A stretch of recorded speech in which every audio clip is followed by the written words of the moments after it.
Hello everyone, कैसे हैं आप सब? बढ़िया। ठीक है। आज हम आइडियल और नॉन आइडियल सॉल्यूशन के बारे में पढ़ेंगे। चलो। अच्छा, आइडियल और नॉन आइडियल के बारे में पढ़ने से पहले सबसे पहले सॉल्यूशन के बारे में कुछ बातें समझते हैं, है ना।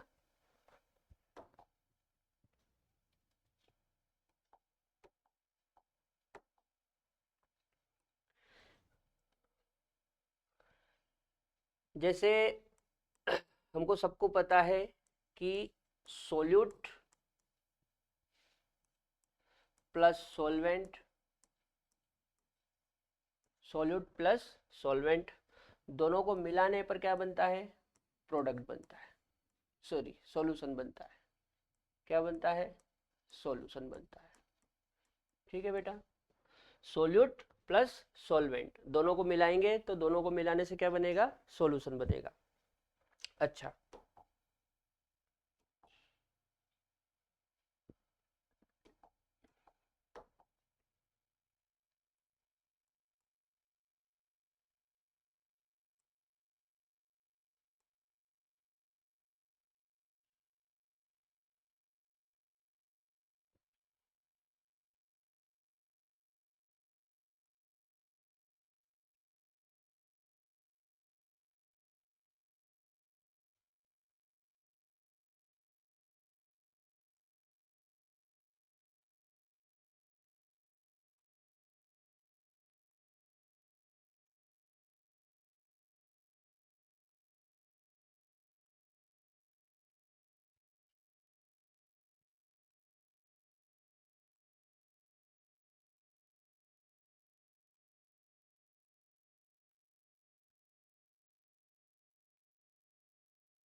ठीक है। ये सॉल्यूट हो जाएगा, ये सॉल्वेंट हो जाएगा और ये सॉल्यूशन हो जाएगा। ठीक है। अच्छा, मान लो कि जो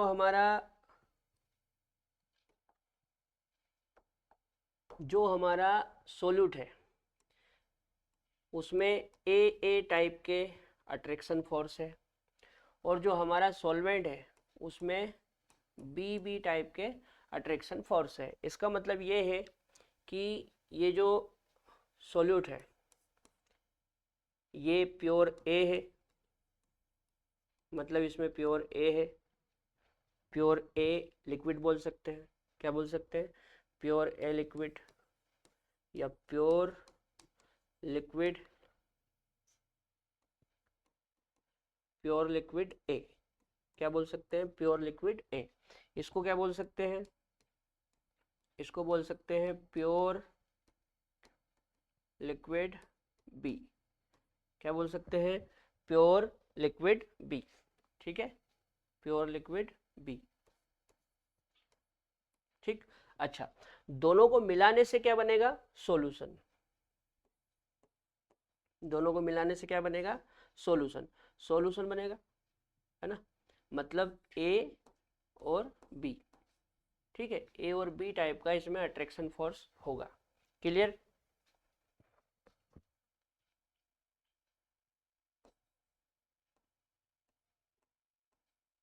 ठीक है। अच्छा, अब कुछ बातें समझो आप।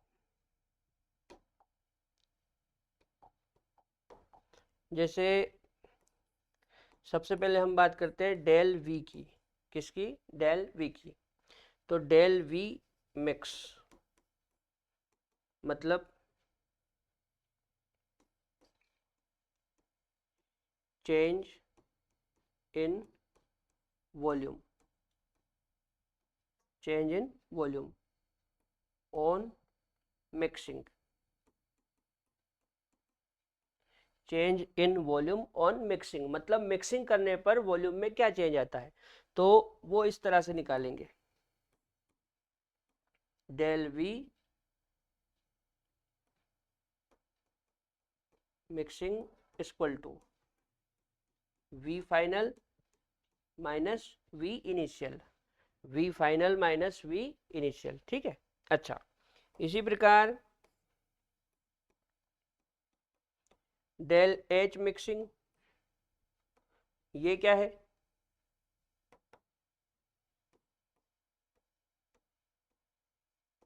change in enthalpy, change in enthalpy on mixing, मतलब मिक्सिंग करने पर एंथैल्पी में क्या चेंज आता है, तो उसको भी इसी तरह से निकालेंगे। Del H mixing equal to H final minus H initial, H final minus H initial, है ना। इसके अलावा del P, del P, del P, है ना। डेल पी, पी मतलब यहाँ पे प्रेशर है, पी मतलब क्या है, प्रेशर। तो प्रेशर कैसे निकालेंगे, pressure equal to P observe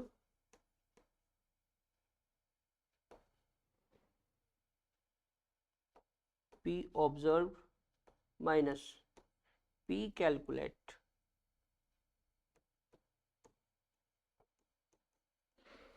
P observe minus P calculated, P observe minus P calculated, ठीक है ना।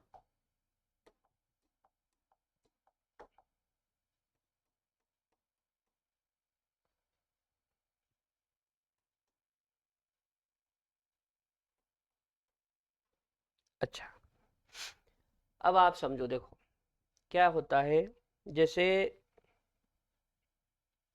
यहाँ पे मैंने लिखा v final minus v initial, तो v final minus v initial का मतलब क्या है, जैसे मान लो कि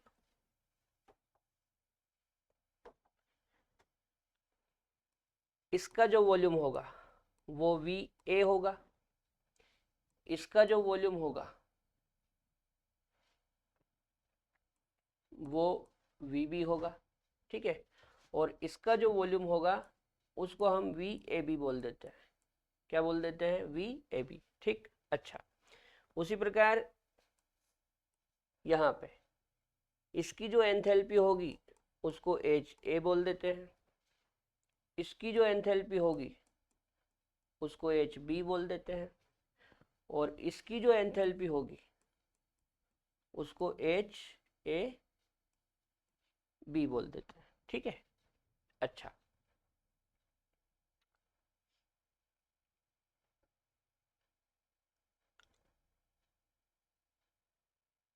अब यदि मैं इसको थोड़ा छोटा कर लें यार, दिक्कत आ रही है।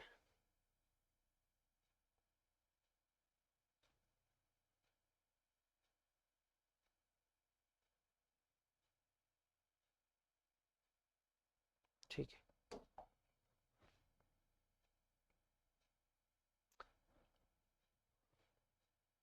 अब यदि मैं यहाँ पे v final minus v initial निकालूं, है ना, v final minus v initial, तो ये ऐसे निकालेंगे, देखो फाइनल मतलब इसकी बात कर रहे हैं हम, ये इसकी, है ना, ये हमारा फाइनल सॉल्यूशन है, ये क्या है, फाइनल सॉल्यूशन। फाइनल सॉल्यूशन मतलब हम इसका वॉल्यूम लेंगे, तो v a b minus initial में क्या लेंगे, इन दोनों का जोड़ के, है ना, इन दोनों का जोड़ के, ये दोनों को जोड़ते हैं ना, इन दोनों का जोड़ के, तो V A plus V B, है ना। अच्छा, जैसे एच फाइनल, तो एच फाइनल में हम इसकी एंथैल्पी लेंगे, H A B minus initial में इसकी एंथैल्पी लेंगे और इसकी दोनों की जोड़ के, तो H A plus H B, H A plus H B, ठीक है। अच्छा, ऑब्जर्व और कैलकुलेटेड ये क्या चीज़ है, देखो ऑब्जर्व और कैलकुलेटेड क्या है, जैसे आपको याद है, चलो यही करते हैं, आपको याद है हम पी टोटल कैसे निकालते थे, P total equal to P total, P total equal to हम ऐसे निकालते थे, P A plus P B, ऐसे निकालते थे, P total equal to P A plus P B. अब ये जो पी ए होता था इसकी जगह हम क्या लिखते थे, इसकी जगह हम लिखते थे P naught A X A plus P B की जगह क्या लिखते थे, P naught B X B, और यहाँ पे क्या लिखते थे, पी टोटल, याद है ऐसा लिखते थे। अब हमको क्या करना है बेटा, हमको ये जो पी टोटल है इसको मानना है ऑब्जर्व, इसको क्या मानना है, ऑब्जर्व, ऑब्जर्व, और ये जो है इसको मानना है कैलकुलेटेड, इसको क्या मानना है, कैलकुलेटेड। ठीक है, कैलकुलेटेड का मतलब ये होता है कि हम उसको कैलकुलेट करेंगे और कैलकुलेट करने पर देखेंगे कि वैल्यू क्या आती है, ठीक है ना। और ऑब्जर्व का मतलब ये होता है कि प्रैक्टिकली कितना आया, जब आपने लैब में एक्सपेरिमेंट या किसी डिवाइस या किसी मीटर द्वारा नापा उसको तो कितना आया, है ना। तो ये ऑब्जर्व है, कैसा है, ऑब्जर्व। इसको आप एक्सपेरिमेंटल भी कह सकते हैं, क्या कह सकते हैं, एक्सपेरिमेंटल, एक्सपेरिमेंटल। और ये कैलकुलेटेड क्या है, ये कैलकुलेटेड को आप लिख सकते हैं अकॉर्डिंग टू राउल्स,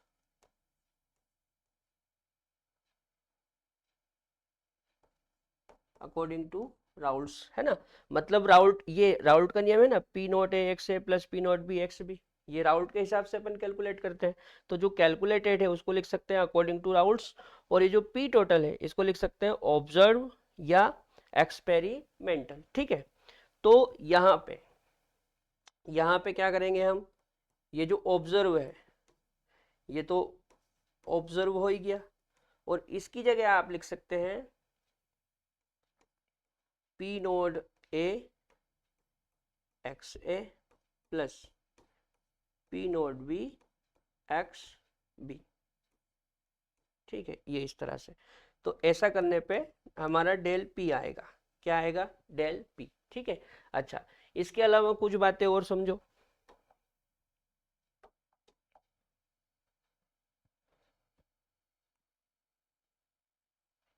जैसे एक होता है डेल एस मिक्सिंग, ये होता है एंट्रोपी चेंज, क्या होता है,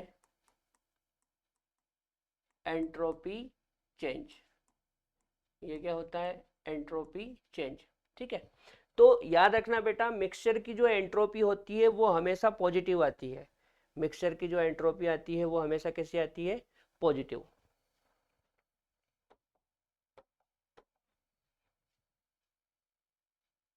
अच्छा एक मिनट, इसको थोड़ा नीचे ले,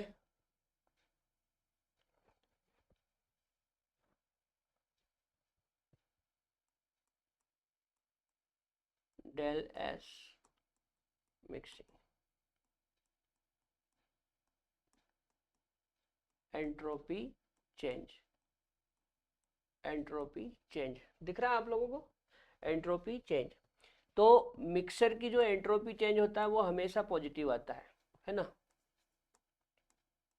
हमेशा, तेरी की, हमेशा, अरे यार,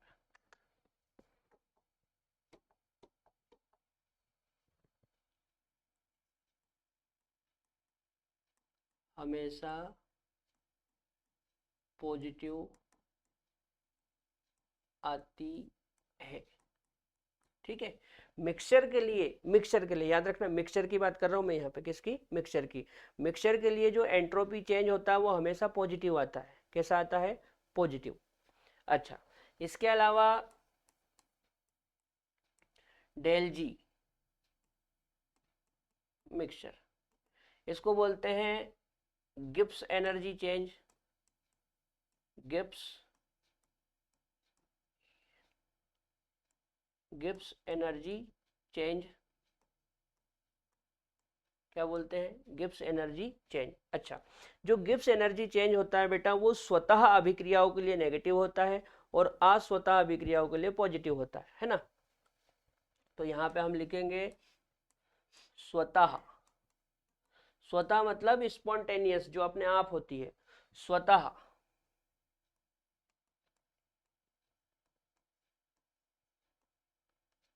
स्वतः, अरे यार, स्वतः, स्वतः अभिक्रिया के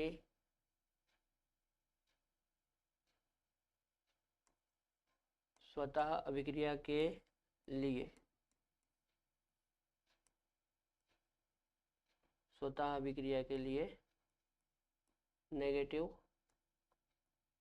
होती है। ठीक है, जो गिब्स एनर्जी चेंज है वो स्वतः अभिक्रियाओं के लिए कैसी होती है, नेगेटिव। ये दो बातें आप याद रखना।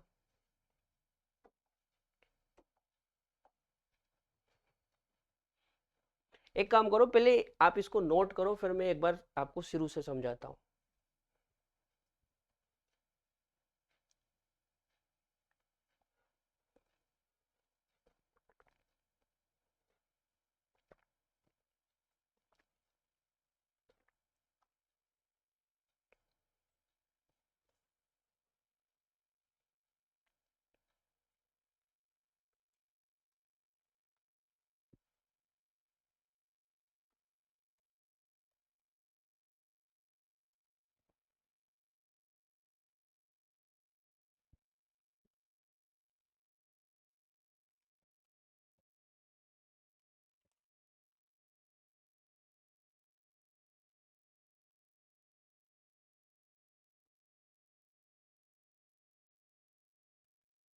चलो कर लिया। चलो समझो, देखो सबसे पहली चीज तो जब हम सोल्यूट और सॉल्वेंट दोनों को मिलाते हैं तो सॉल्यूशन बनता है। क्लियर, सोल्यूट प्लस सॉल्वेंट दोनों को मिलाने पे क्या बनता है, दोनों को मिलाने पे बनता है सॉल्यूशन। ठीक है, तो हम सोल्यूट प्लस सॉल्वेंट दोनों को मिला रहे हैं मतलब मिक्सिंग कर रहे हैं। क्लियर, सोल्यूट प्लस सॉल्वेंट दोनों को मिला रहे हैं मतलब मिक्सिंग कर रहे हैं। तो यहाँ पे ये जो सॉल्यूशन है ये हमारा एक प्रकार का मिक्सचर बन गया। ये एक प्रकार का क्या बन गया, मिक्सचर। इतना क्लियर है। अच्छा, यहाँ पे जो सॉल्यूट है उसमें हमने प्योर लिक्विड ए ले रखा है और जो सॉल्वेंट है वो हमने प्योर लिक्विड बी ले रखा है। क्लियर, ये भी प्योर है, ये भी प्योर है। जब दोनों को मिलाएंगे, जब दोनों को मिलाएंगे तो क्या बन जाएगा, दोनों को मिलाने पे सॉल्यूशन बन जाएगा। ये सॉल्यूशन बन गया। ठीक है, अच्छा, इसको हम फाइनल सॉल्यूशन बोल रहे हैं। क्या बोल रहे हैं, फाइनल सॉल्यूशन। क्लियर। अच्छा, अब इस प्योर लिक्विड ए का जो भी वॉल्यूम होगा उसको हम वी ए बोल रहे हैं और इसका जो भी एंथैल्पी होगा उसको हम एच ए बोल रहे हैं। ठीक, इसी प्रकार प्योर लिक्विड बी का जो वॉल्यूम होगा उसको हम वी बी बोल रहे हैं और इसकी जो एंथैल्पी होगी उसको हम एच बी बोल रहे हैं। क्लियर। इसी प्रकार यहाँ पे ये जो फाइनल सॉल्यूशन है, फाइनल सॉल्यूशन, इसका जो वॉल्यूम है उसको हम वी ए बी बोल रहे हैं और इसका जो एंथैल्पी है उसको हम एच ए बी बोल रहे हैं। इतना क्लियर। ठीक, अब यदि मेरे को change in volume on mixing, मतलब मिक्सिंग करने पर वॉल्यूम में कितना चेंज आया, मिक्सिंग करने पे दोनों को मिलाने पर वॉल्यूम में कितना चेंज आया वो निकालना है, तो मैं कैसे करूंगा, del V mixing equal to V final minus V initial, मतलब फाइनल में से इनिशियल को घटाना है। तो ये जो चीज है ये फाइनल हो गई और ये जो चीज है ये इनिशियल हो गई। क्लियर, इस तरफ फाइनल ये और इस तरफ ये इनिशियल। ठीक, तो फाइनल में क्या आएगा, फाइनल में आएगा वी ए बी, मतलब यहाँ पे जो वॉल्यूम है वो, और इनिशियल में क्या आएगा, इनिशियल में इन दोनों का टोटल जो वॉल्यूम होगा, क्योंकि सोल्यूट प्लस सॉल्वेंट दोनों को जोड़ रहे हैं ना, तो इन दोनों का टोटल जो होगा, तो टोटल मतलब V A plus V B. Clear, V A B में से V A plus V B को माइनस करना है ना, मतलब इसका जो वॉल्यूम होगा उसमें से घटाना है किसको, इन दोनों के वॉल्यूम को जोड़ के। ठीक, अच्छा, इसी प्रकार ये डेल वी मिक्सिंग हो गया, ये del H mixing. Del H mixing मतलब change in enthalpy on mixing, यानी कि मिक्सिंग करने पे मिलाने पर एंथैल्पी में कितना चेंज आया, तो उसको कैसे निकालेंगे, del H mix equal to H final minus H initial, मतलब फाइनल में से इनिशियल को घटाना है। तो फाइनल क्या, तो ये फाइनल है, तो एच ए बी, इनिशियल क्या, तो इन दोनों की जोड़ के जो आएगी वो इनिशियल, ठीक है। तो फाइनल में से इनिशियल को घटा देंगे, इस तरफ ये फाइनल है और इन दोनों को जोड़ के जो आएगा वो इनिशियल। इतना क्लियर। अच्छा, अब डेल पी क्या है, P observe minus P calculated, P observe minus P calculated. P observe क्या है, देखो यहां पे लिखा है, पी ऑब्जर्व क्या है, एक्सपेरिमेंटल, एक्सपेरिमेंटल वैल्यू। कौन सी वैल्यू, एक्सपेरिमेंटल वैल्यू या ऑब्जर्व वैल्यू, मतलब प्रयोगशाला में जब किसी मीटर द्वारा उसको नापा जाता है ना, तो नापने पे उसकी जो वैल्यू आती है उसको ऑब्जर्व वैल्यू या एक्सपेरिमेंटल वैल्यू कहते हैं ना, लैब में प्रयोगशाला में जो निकाला जाता है वो। अच्छा, कैलकुलेटेड क्या है, कैलकुलेटेड मतलब हम कैलकुलेट करेंगे, मैथमेटिक लगा के उसको कैलकुलेट करेंगे। जैसे यहां से अपन कैलकुलेट करते हैं P naught A X A plus P naught B X B, ऐसे कैलकुलेट करते हैं ना राउल्ट के नियम से। तो कैलकुलेट करने पे जो वैल्यू आएगी उसको बोलते हैं कैलकुलेटेड। क्या बोलते हैं, कैलकुलेटेड अकॉर्डिंग टू राउल्ट्स, मतलब राउल्ट के हिसाब से। तो ऑब्जर्व वैल्यू में से कैलकुलेटेड वैल्यू को माइनस करना है, ऑब्जर्व वैल्यू में से कैलकुलेटेड वैल्यू को क्या करना है, माइनस करना है, कैलकुलेटेड वैल्यू। ऑब्जर्व वैल्यू में से किसको माइनस करना है, कैलकुलेटेड वैल्यू को। तो क्या आ जाएगा, डेल पी। क्लियर। अच्छा, इसके बाद del S mixing, del S mixing होता है एंट्रोपी चेंज। तो जब भी हम दो चीजों को मिलाते हैं, जब भी हम दो चीजों को मिलाते हैं, ठीक है, जब भी दो चीजों को मिलाते हैं तो मिलाने पे एंट्रोपी चेंज हमेशा बढ़ता है। एंट्रोपी में जो चेंज आएगा वो हमेशा बढ़ के आएगा, मतलब एंट्रोपी बढ़ जाती है। कहने का मतलब ये है, जब भी आप दो चीज़ों को मिलाओगे तो एंट्रोपी बढ़ जाएगी, इतना समझ लो, ठीक है। जब भी दो चीज़ों को मिलाओगे तो उसकी एंट्रोपी बढ़ जाएगी, ठीक है। तो एंट्रोपी बढ़ जाएगी मतलब एंट्रोपी हमेशा पॉजिटिव आएगी मिलाने पे, मिलाने पे, ठीक है। दो चीज़ों को मिलाने पे एंट्रोपी हमेशा पॉजिटिव आएगी, मतलब विलयन की एंट्रोपी हमेशा पॉजिटिव आएगी। क्लियर। अच्छा, उसके बाद डेल जी मिक्सिंग, मतलब गिब्स एनर्जी चेंज। दो चीजों को मिलाने पे, जैसे अपन सॉल्यूट और सॉल्वेंट को मिला रहे ना, तो दो चीजों को मिलाने पे गिब्स एनर्जी चेंज क्या होगा, तो याद रखना, यदि अभिक्रिया स्वतः है, वैसे तो मैक्सिमम अभिक्रिया स्वतः होती है, स्वतः मतलब स्पॉन्टेनियस, जो अपने आप हो, ठीक है ना। तो जो स्वतः अभिक्रिया होती है यानी कि स्पॉन्टेनियस, उनके लिए जो डेल जी की वैल्यू होती है वो हमेशा नेगेटिव आएगी, ठीक है। स्वतः अभिक्रियाओं के लिए डेल जी की वैल्यू क्या आएगी, नेगेटिव। अब काम की बात सुनो, हमको यहाँ पे कैलकुलेट कुछ नहीं करना है, केवल यहाँ पे कुछ टर्म आएंगे, उनको समझने के लिए मैंने आपको ये सारी बातें बताई, बाकी यहाँ पे कैलकुलेट कुछ नहीं करना है। क्लियर, एक बार नोट कर लो।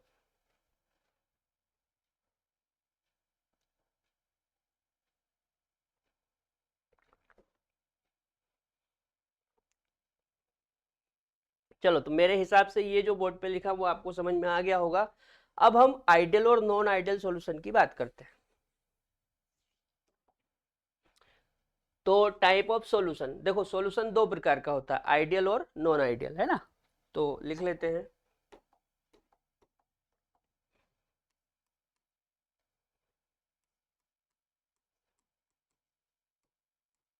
लिक्विड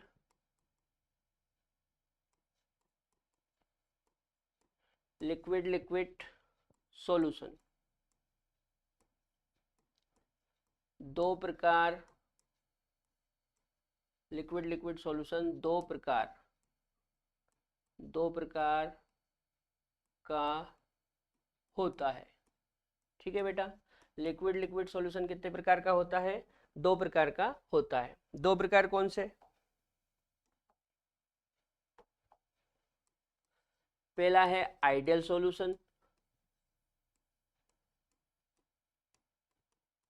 आइडियल सॉल्यूशन और दूसरा है नॉन आइडियल सॉल्यूशन।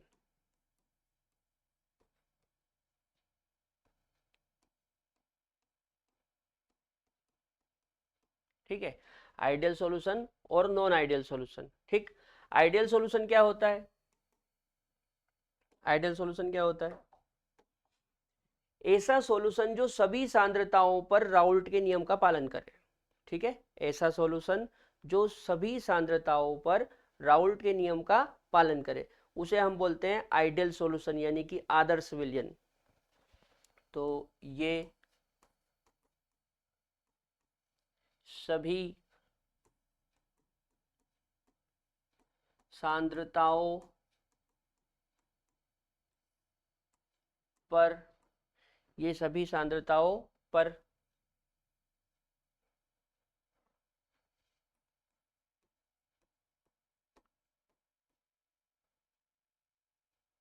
राउल्ट के नियम का पालन करता है। ठीक है, जो आइडियल सॉल्यूशन होता है यानी कि आदर्श विलयन, वो सभी सांद्रताओं पर राउल्ट के नियम का पालन करता है। अच्छा, एक होता है non ideal.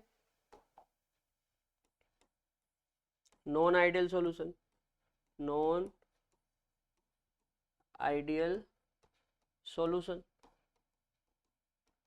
Non ideal solution क्या होता है? नॉन आइडियल सॉल्यूशन क्या होता है?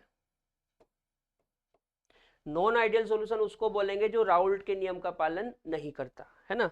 तो इसके बारे में लिखेंगे ये राउल्ट्स के नियम का पालन नहीं करता है। ठीक है बेटा, जो राउल्ट के नियम का पालन करे वो आदर्श, और जो राउल्ट के नियम का पालन नहीं करे वो अनादर्श। पहले नोट करो इसको।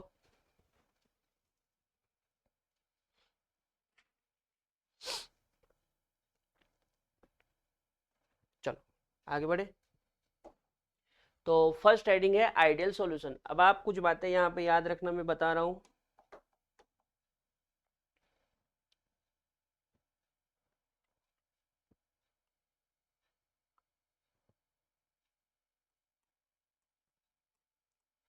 आइडियल सॉल्यूशन के लिए, किसके लिए? आइडियल सॉल्यूशन के लिए। आइडियल सॉल्यूशन के लिए जो डेल वी मिक्सिंग होती है वो 0 के बराबर आता है।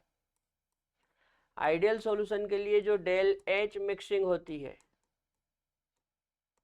वो 0 के बराबर आता है ना। आइडियल सॉल्यूशन के लिए जो डेल पी होता है वो 0 के बराबर आता है ना। आइडियल सॉल्यूशन के लिए जो डेल यू होता है वो 0 के बराबर आता है। But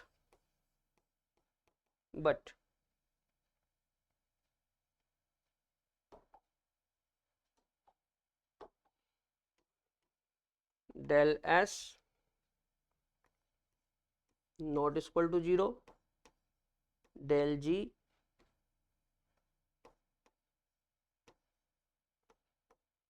not equal to 0। ये क्या चीज है? देखो, यहां पे del S not equal to 0 आया, क्यों?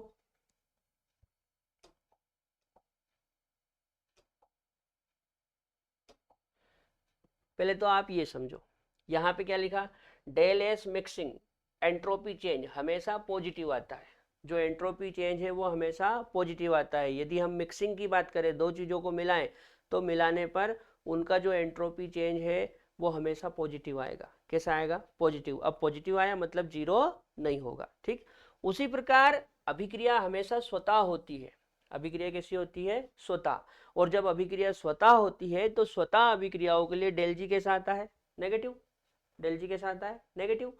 तो डेल जी नेगेटिव आएगा मतलब ये भी 0 नहीं आया। क्लियर?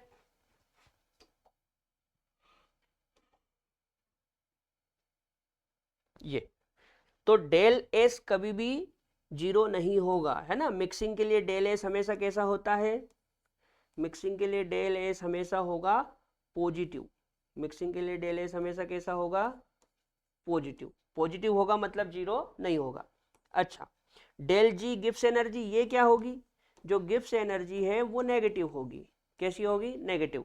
तो चूंकि ये पॉजिटिव और ये नेगेटिव मतलब दोनों ही जीरो नहीं है, तो मैंने नॉट इक्वल टू जीरो। अच्छा, ये जीरो क्यों हो रहे हैं इसको भी समझ लो।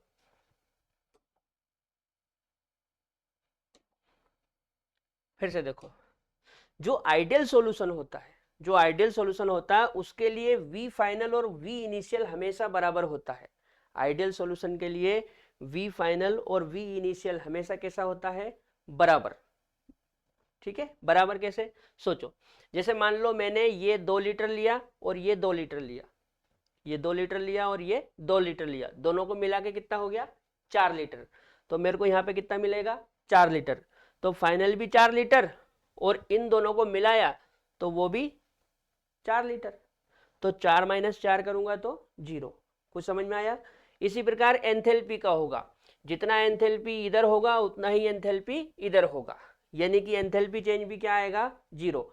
उसी प्रकार एनर्जी का होगा, जितनी एनर्जी इधर होगी उतनी ही एनर्जी इधर होगी, मतलब एनर्जी चेंज भी जीरो आएगा। ठीक, और ऐसा का ऐसे यहाँ पे है, यहाँ पे। ठीक है, जब आप प्रेशर को कैलकुलेट करोगे, सॉल्यूशन का टोटल प्रेशर, इस सॉल्यूशन का टोटल प्रेशर जब आप कैलकुलेट करोगे तो कैलकुलेट करने पे जो वैल्यू आएगी वो ऑब्जर्व वैल्यू के बराबर आएगी। मतलब एक्सपेरिमेंट द्वारा प्रयोगशाला में आपने जो वैल्यू निकाली है वो, और कैलकुलेट करके जो वैल्यू निकाली है वो, दोनों बराबर आएगी। दोनों बराबर आएगी मतलब डेल पी जीरो। समझ में आ गई बात।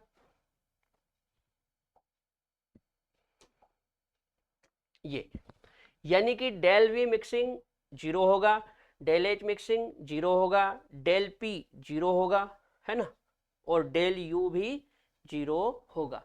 किसके लिए, आइडियल सॉल्यूशन के लिए। ठीक, नोट करो।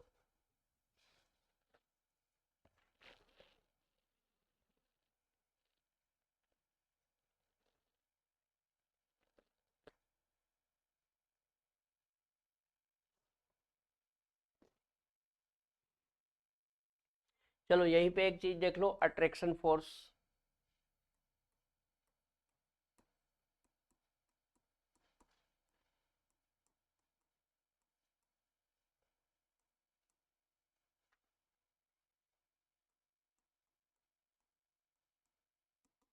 अट्रैक्शन फोर्स में क्या होता है, देखो,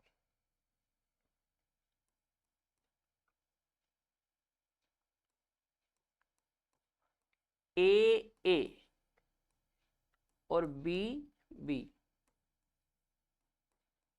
ए और बी ए के बीच जितना अट्रैक्शन फोर्स होगा उतना ही अट्रैक्शन फोर्स ए बी के बीच होगा। समझ में आ रही बात। ठीक उसी प्रकार बी बी के बीच जितना अट्रैक्शन फोर्स होगा उतना ही अट्रैक्शन फोर्स ए बी के बीच होगा। आइडियल सॉल्यूशन के लिए क्या होता है, ए के बीच जो अट्रैक्शन फोर्स होगा वो भी ए बी के बराबर होगा, और बी बी के बीच जो अट्रैक्शन फोर्स होगा वो भी ए बी के बराबर होगा। मतलब फाइनली मैं ऐसा बोल सकता हूं, कि ए बराबर बी बी बराबर ए बी। ठीक है बेटा, जो आइडियल सॉल्यूशन होता है, जो आदर्श विलयन होता है, उसके लिए ए के बीच जो अट्रैक्शन फोर्स होता है, आकर्षण का बल, मतलब कितने आकर्षण के साथ एक दूसरे के साथ जुड़े हुए हैं, तो ए के बीच जो अट्रैक्शन का फोर्स होता है और बी बी के बीच जो अट्रैक्शन का फोर्स होता है और ए बी के बीच जो अट्रैक्शन का फोर्स होता है वो बराबर होता है। कैसा होता है, बराबर होता है। ठीक है, नोट करो।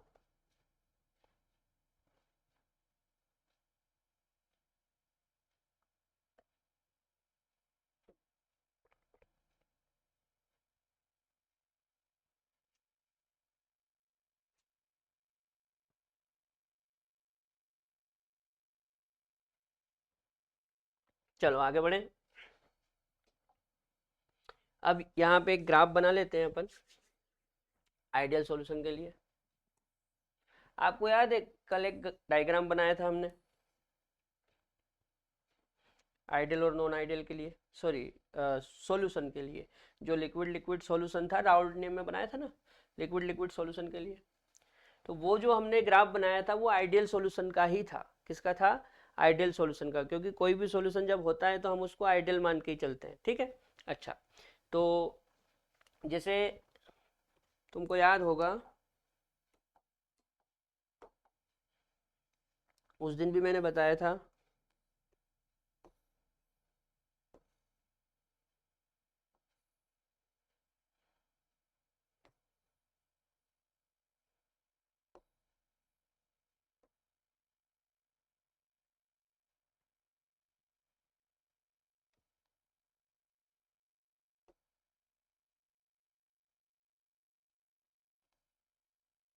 इसी को बना लेते हैं।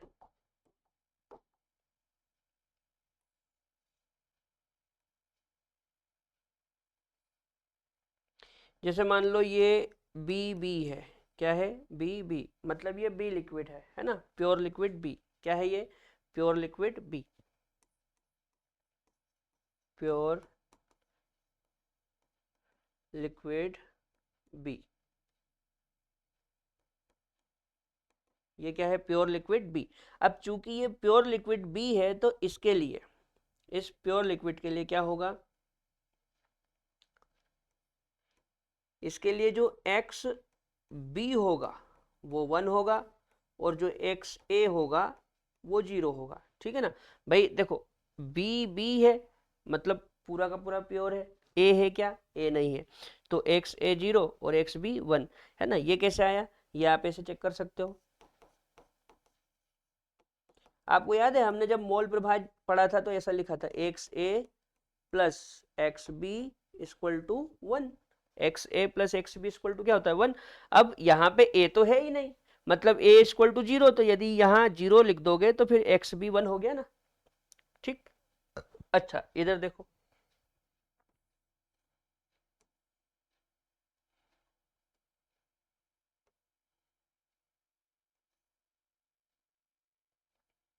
जैसे मान लो ये बी बी टाइप का था तो इसको मान लेते ए ए, इसको क्या मान लेते?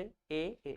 तो ये हो जाएगा pure liquid, pure liquid A. क्या हो जाएगा? Pure liquid A. अच्छा अब सुनो बात को, प्योर लिक्विड ए है, प्योर लिक्विड ए है, यानी कि इसमें जो एक्स ए के मोल प्रभाज होंगे वो 1 होंगे और जो एक्स बी के होंगे वो 0 होंगे। क्लियर?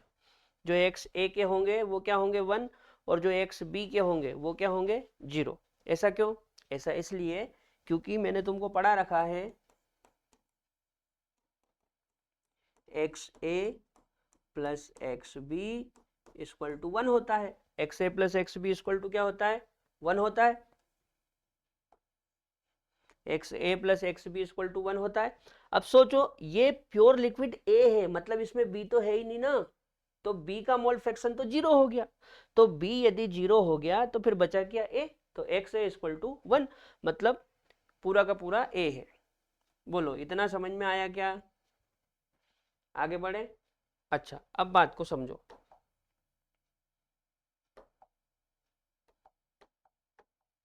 मान लो जैसे यहाँ पे प्योर लिक्विड बी है तो बी का मोल फ्रैक्शन 1 और ए का 0, तो मैंने एक्स ए इक्वल टू यहाँ पे 0 ले लिया है ना, और एक्स बी इक्वल टू 1 ले लिया। क्लियर?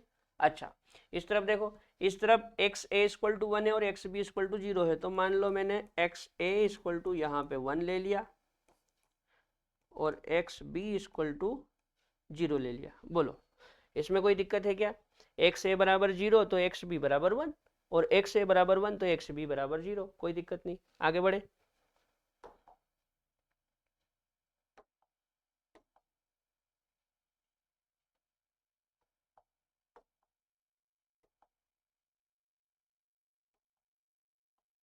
अब एक बात समझना है, अब जैसे मान लो मैं इस तरफ जाता हूं, इस तरफ जाता हूं, ठीक है। तो एक्स ए क्या है 0 और यहाँ पे एक्स ए क्या है 1, मतलब इस तरफ जाने पे, ठीक है, इस तरफ एक्स ए क्या है 0, एक्स ए क्या है 0 और यहाँ एक्स ए क्या है 1, मतलब जब मैं इधर से इधर जाता हूँ, है ना, 0 से 1 की तरफ जा रहा हूँ, तो एक्स ए की वैल्यू बढ़ रही है, ठीक है। अच्छा, एक्स ए की वैल्यू बढ़ रही है मतलब ये कि पी ए समानुपाती एक्स ए, कुछ याद आया? जो पी ए होता है वो एक्स ए के समानुपाती होता है, मतलब इस तरफ जाने पे x की वैल्यू बढ़ रही है, एक्स ए की वैल्यू बढ़ रही है, तो जब एक्स ए की वैल्यू बढ़ेगी तो पी ए की वैल्यू भी बढ़ेगी, ठीक है। मतलब जब मैं इस तरफ जाऊंगा तो एक्स ए की वैल्यू बढ़ रही है, एक्स ए की वैल्यू बढ़ेगी तो पी ए की वैल्यू भी बढ़ेगी, ठीक है। तो ऐसा करो, बढ़ा दो, बढ़ा दो, यहाँ पे कहीं पे लाके बढ़ा दो ऐसा, ये, ठीक है। अच्छा, थोड़ा सही लाइन नहीं बना यार, इसमें क्या है, पेन फिसलता है, इसमें पेन फिसलता है।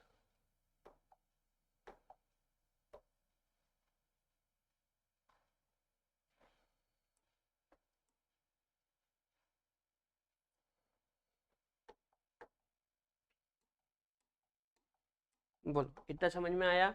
अच्छा, अब एक बात देखो आप, इसको यदि समानुपाती हटाऊंगा तो बराबर आएगा और साथ में आएगा पी नोड ए एक्स ए, ये आएगा पी नोड ए एक्स ए। तो यहाँ पे आप लिख सकते हैं पी नोड ए, क्या लिख सकते हैं, पी नोड ए, ठीक। अच्छा, ये लिख लिया। अब यहाँ पे देखो, यहाँ पे एक्स बी इक्वल टू क्या है 0, एक्स बी इक्वल टू क्या है 0, जबकि यहाँ पे क्या है एक्स बी इक्वल टू 1, मतलब यदि मैं इस तरफ चलूं, यदि मैं इधर से इस तरफ आऊं, ठीक है, इस तरफ आऊं, तो एक्स बी की वैल्यू बढ़ रही है, यहाँ पे 0 है, यहाँ पे 1 है, मतलब इस तरफ आने पे एक्स बी की वैल्यू बढ़ रही है। अब सोचो, हम क्या लिखते हैं, हम लिखते हैं कि पी ए समानुपाती एक्स बी, ऐसा लिखते हैं, सॉरी, ए वाला यहाँ हो गया ना, पी बी समानुपाती एक्स बी, ऐसा लिखते हैं, पी बी समानुपाती एक्स बी, पी बी समानुपाती एक्स बी, ऐसा लिखते हैं। तो एक्स बी की वैल्यू बढ़ेगी तो पी बी की वैल्यू भी बढ़ेगी। तो जब मैं इस तरफ आ रहा हूं, जब मैं इस तरफ आ रहा हूं तो एक्स बी की वैल्यू बढ़ रही है, तो एक्स बी की वैल्यू बढ़ेगी मतलब पी बी की वैल्यू भी बढ़ेगी, तो वैल्यू को बढ़ा दो, यहां से खींचो लाइन और इधर कहीं पे बढ़ा दो, तो ये ना थोड़ा सा बाका हो गया, ठीक है, कोई दिक्कत नहीं, ये यहाँ पे मान लो, ये, ठीक। अच्छा, इतना समझ में आया? अब हम जब समानुपाती हटाते हैं तो बराबर आता है और साथ में आता है पी नोट बी, है ना, और ये एक्स बी, तो यहाँ पे ये आया पी नोट बी, तो मैं यहाँ पे क्या लिख सकता हूँ, पी नोट बी, ऐसा लिख सकते हैं, पी नोट बी। बोलो, इतना क्लियर है? अच्छा,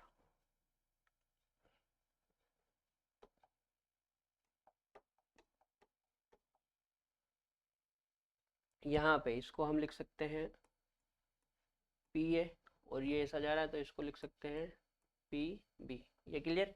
अच्छा, अब सॉल्यूशन का टोटल प्रेशर कैसे निकालते हैं, बताओ, सॉल्यूशन का टोटल प्रेशर कैसे निकालते हैं? तो पी टोटल इक्वल टू क्या लिखते हैं हम, पी टोटल इक्वल टू लिखते हैं हम पी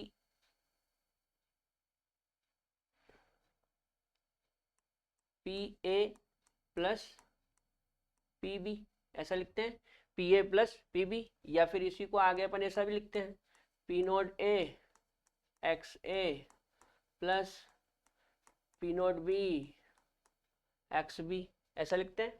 मतलब ए और बी को यदि जोड़ दे, किसको जोड़ दे, ए और बी को यदि जोड़ दें, ए और बी को यदि जोड़ दें तो टोटल प्रेशर आ जाएगा। तो यहां पे क्या करते हैं, इस लाइन को इस लाइन से मिला देते हैं, ये। तो जब मिलाओगे तो टोटल प्रेशर आ जाएगा। क्या आ जाएगा, टोटल प्रेशर। तो P total equal to PA plus PB। इस तरह से ये ग्राफ बनता है। ठीक, नोट कर लो।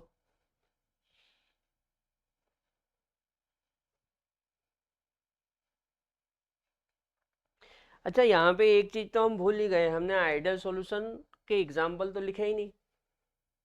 यहीं पे लिख ले क्या छोटा करके।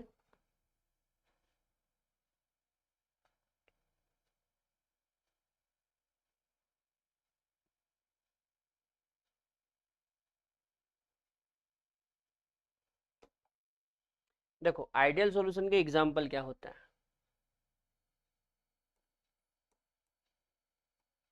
Example of ideal solution, example of ideal solution. तो आइडियल सॉल्यूशन के एग्जाम्पल बहुत आसान है बेटा। जैसे मान लो मिथाइल एल्कोहल, या पहले एनसीईआरटी वाले एग्जाम्पल लिखते हैं। देखो एनसीईआरटी में लिखा है N hexane plus N heptane, N hexane plus N heptane मतलब लगभग लगभग जो पास पास के हो, लगभग लगभग जो पास पास के हो। जैसे एन हेक्सेन और एन हेप्टेन, तो इसमें 6 कार्बन होते हैं, इसमें 7 कार्बन, मतलब लगभग लगभग पास के हो गए, एन हेक्सेन एन हेप्टेन। अच्छा, इसके अलावा benzene plus toluene, benzene plus toluene.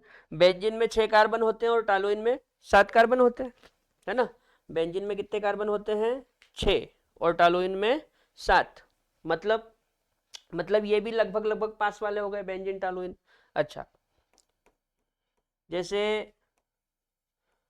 Chloroethane plus bromo ethane, ये भी पास पास के हो गए। जैसे ये भी एथेन, ये भी एथेन, तो ये तो सेम ही हो गया। इसमें क्लोरो और इसमें ब्रोमो, तो क्लोरीन के बाद जस्ट ब्रोमीन आ जाता है, क्लोरीन के बाद जस्ट ब्रोमीन, तो हो गए ना पास पास वाले। अच्छा, तो क्लोरोएथेन ब्रोमोएथेन, है ना, क्लोरोएथेन ब्रोमोएथेन। इसके अलावा chlorobenzene, chlorobenzene plus bromobenzene, bromobenzene, chlorobenzene plus bromobenzene. अब देखो ये भी बेंजीन, ये भी बेंजीन, तो ये तो सेम ही हो गया। ये फिर वही क्लोरीन और ये ब्रोमीन, तो क्लोरीन के बाद जस्ट ब्रोमीन आता है, तो पास पास वाले हो गए ना, क्लोरो ब्रोमो। तो क्लोरोबेंजीन ब्रोमोबेंजीन। इसके अलावा आप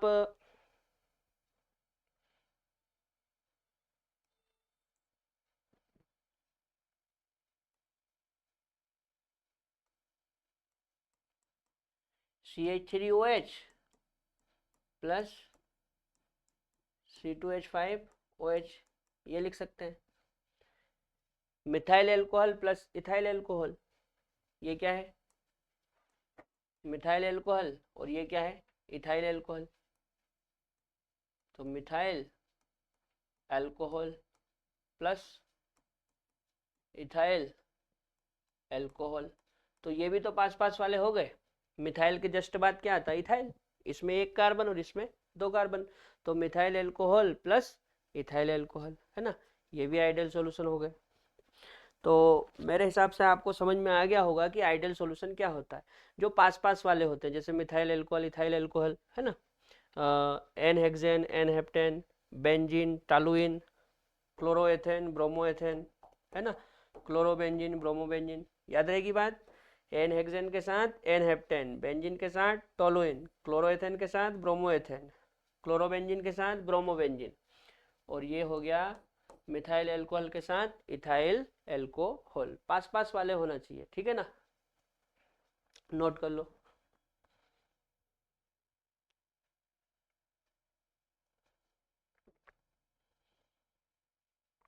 चलो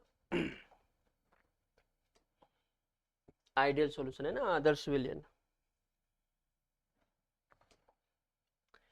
और ये उसका ग्राफ हो गया, ये तो पहले भी बनाया था अपन ने।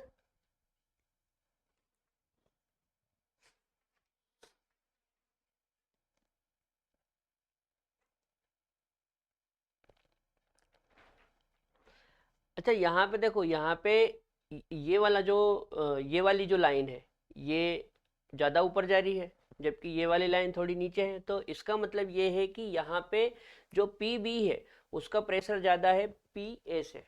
पी बी का प्रेशर ज़्यादा है किससे? पी ए से। तो आप चाहो तो ऐसा लिख सकते हो, यहाँ यहाँ मतलब इसमें इसमें यहाँ पे क्या है, जो पी नोट बी है वो ज़्यादा है किससे? पी नोट ए से। मतलब मेरा ये वाला जो सॉल्यूशन, ये वाला जो लिक्विड है, बी वाला जो लिक्विड है, बी वाला जो लिक्विड है, इसका जो वेपर प्रेशर है वो ज़्यादा है और ए वाले का कम है ना। अच्छा आगे बढ़े।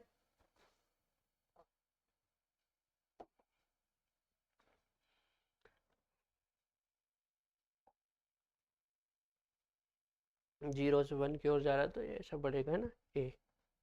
और ये जीरो से वन की तरफ जा रहा है तो ये ऐसा बढ़ेगा, है ना। तो ये हो जाएगा पी ए और ये हो जाएगा पी बी। ठीक है,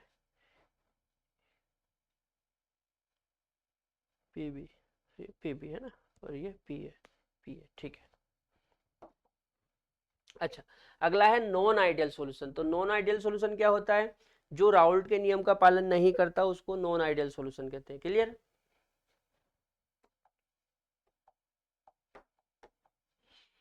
तो ये सॉल्यूशन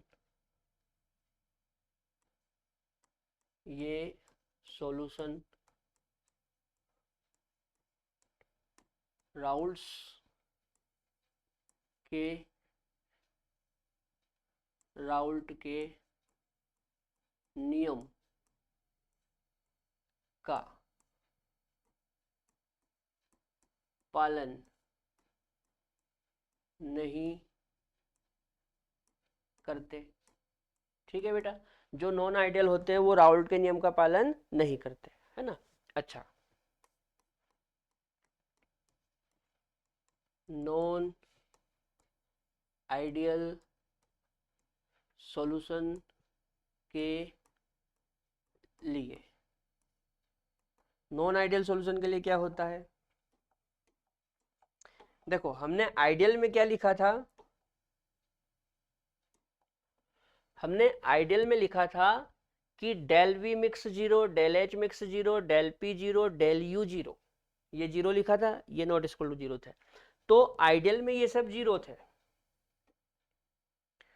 लेकिन नॉन आइडियल में क्या होता है? नॉन आइडियल में जीरो नहीं होते। मतलब जो डेल वी मिक्स होगा, है ना, डेल वी मिक्स जीरो, ये नॉट इक्वल टू जीरो होगा। उसी प्रकार जो डेल एच मिक्स होगा वो भी नॉट इक्वल टू जीरो होगा। ठीक है ना। अच्छा, जो हमने डेल पी लिखा था, डेल पी लिखा था ना, क्या लिखा था? P observe minus P calculate, ये भी नॉट इक्वल टू जीरो होगा। इसके बाद जो डेल यू लिखा था, ये एनर्जी को बताता, काय को बताता? एनर्जी को। जो डेल यू लिखा था वो भी नॉट इक्वल टू जीरो होगा, है ना। और जो डेल एस और डेल जी है, डेल एस और डेल जी, ये तो पहले से ही नॉट इक्वल टू जीरो थे। ये तो पहले से ही कैसे थे? Not equal to zero. क्यों? क्योंकि इनकी जो वैल्यू है, इनकी जो वैल्यू है इनकी जो वैल्यू है वो तो हमेशा पॉजिटिव और इसके लिए नेगेटिव आएगी, है ना।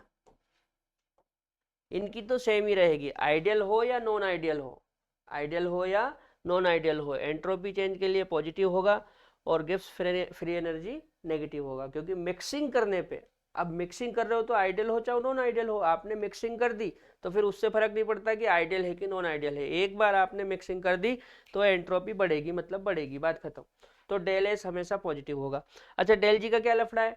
तो रिएक्शन स्पॉन्टेनियस होती है, रिएक्शन स्पॉन्टेनियस होती है। जब आप सोल्यूट और सॉल्यूशन को मिलाओगे तो मिलाने पर रिएक्शन ऑटोमेटिक होगी, स्पॉन्टेनियस होगी, इसलिए डेल जी भी हमेशा नेगेटिव रहेगा। सॉल्यूशन चाहे आइडियल हो या नॉन आइडियल हो, ये दोनों नहीं चेंज होंगे, है ना। अच्छा, ये आइडियल के लिए 0 होते हैं जबकि नॉन आइडियल के लिए नॉट इक्वल टू 0। क्यों? इसलिए कि जो फाइनल और इनिशियल वैल्यू होगी वो एक दूसरे के बराबर नहीं होगी। नॉन आइडियल सॉल्यूशन के लिए जो फाइनल और इनिशियल वैल्यू होती है वो एक दूसरे के बराबर नहीं होगी, मतलब इनकी वैल्यू नॉट इक्वल टू 0 होगी। नॉट इक्वल टू 0 मतलब पॉजिटिव भी हो सकती है और नेगेटिव भी हो सकती है। तो पॉजिटिव होगी कि नेगेटिव होगी वो अभी आगे समझ में आ जाएगा, ठीक है ना बेटा। देखो, इसीलिए मैंने आपको स्टार्टिंग में ये सब बताया था, हमको कैलकुलेट नहीं करना है, केवल हमको थोड़ा सा समझना कि होता क्या है ना। तो फाइनल वैल्यू और इनिशियल वैल्यू एक दूसरे के बराबर नहीं होगी, इसलिए वैल्यू 0 नहीं होगी। ठीक है, ऐसा ही यहाँ पे भी है, फाइनल और इनिशियल वैल्यू एक दूसरे के बराबर नहीं होगी, मतलब 0 नहीं आएगा। और वैसा ही यहाँ पे है, ऑब्जर्व और कैलकुलेटेड, ये दोनों वैल्यू भी एक दूसरे के बराबर नहीं होगी, इसलिए नॉन आइडियल में 0 नहीं होगा, ठीक है ना। तो नॉन आइडियल में ये सारी ही चीजें नॉट इक्वल टू 0 होती है, मतलब इनकी वैल्यू 0 नहीं आएगी, है ना, नोट करो।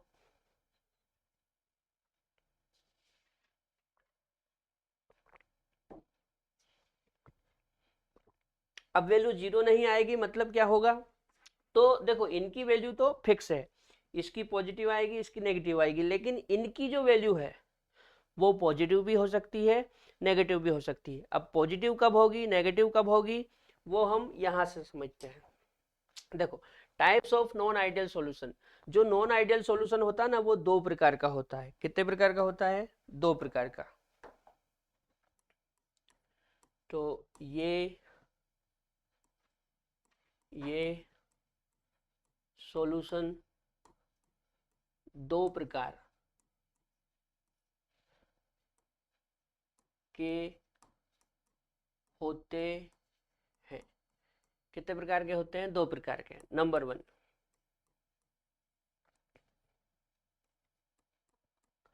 पॉजिटिव डेविएशन वाले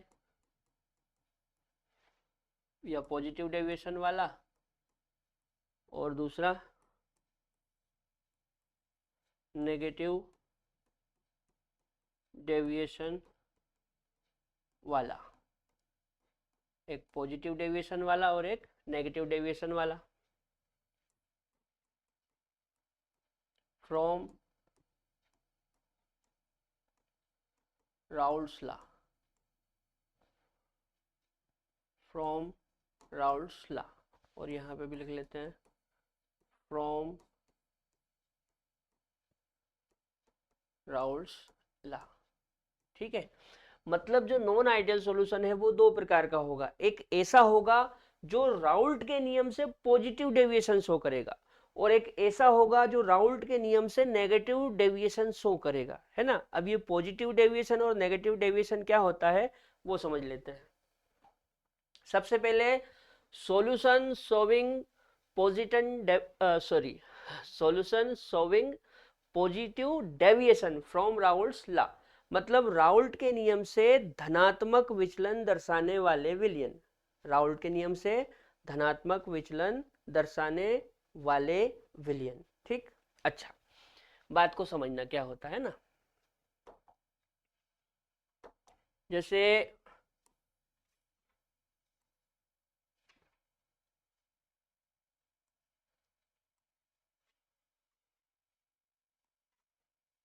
जैसे मान लो ये ए है, ये क्या है? ए है, और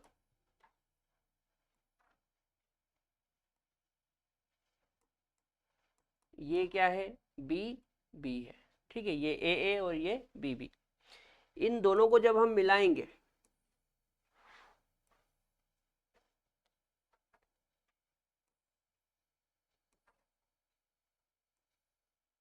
इन दोनों को जब हम मिलाएंगे तो क्या बनेगा, ए बी बनेगा। क्या बनेगा, ए बी। ठीक है ना।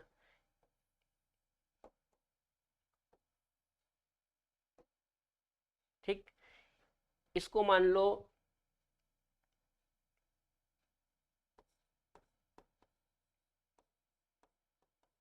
लिक्विड ए, है ना, और इसको मान लो लिक्विड बी। ठीक है, ये लिक्विड है, ये लिक्विड बी, और ये क्या हो गया, ये हो गया हमारा सॉल्यूशन। ये क्या हो गया, ये हमारा सॉल्यूशन हो गया। क्लियर। अच्छा,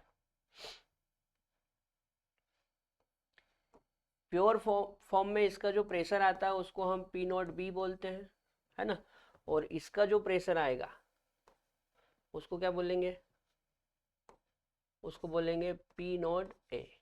ठीक है, प्योर अवस्था में, यानी कि शुद्ध। भाई अभी तो ये शुद्ध है ना, इसमें कुछ भी नहीं मिला हुआ है, मतलब शुद्ध है, और ये भी अपने आप में शुद्ध है।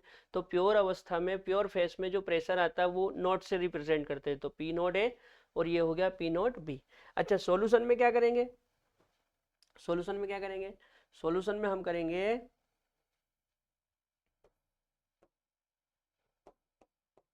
सॉल्यूशन में हम ऐसा करते हैं, total P total equal to P A plus P B, P A plus P B, ऐसा करते हैं, है ना। देखो, इस सॉल्यूशन के अंदर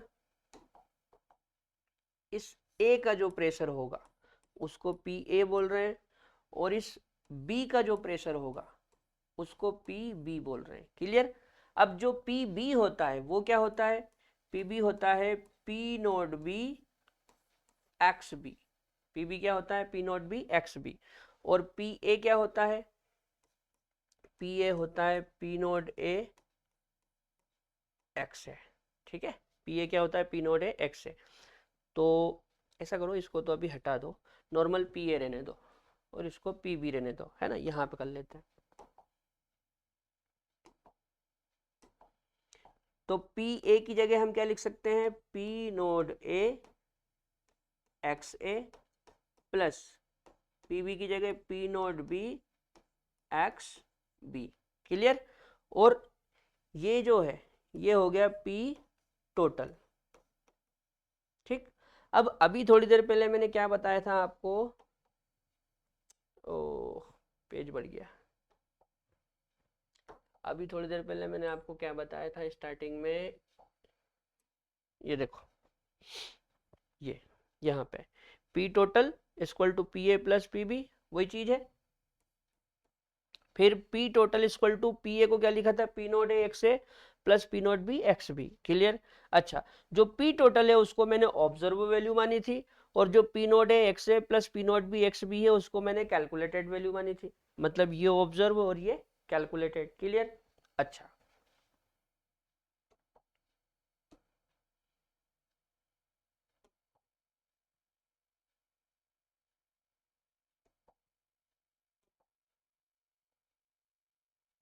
है ना। तो ये जो पी टोटल है ये मेरे लिए क्या हो जाएगी, ऑब्जर्व वैल्यू। ये मेरे लिए क्या हो जाएगी, ऑब्जर्व वैल्यू, ऑब्जर्व वैल्यू। और ये जो चीज है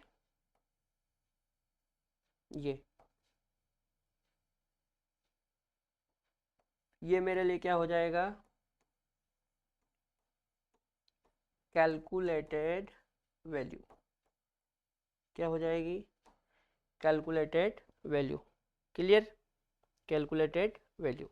अच्छा, अब एक बात समझना आप, है ना,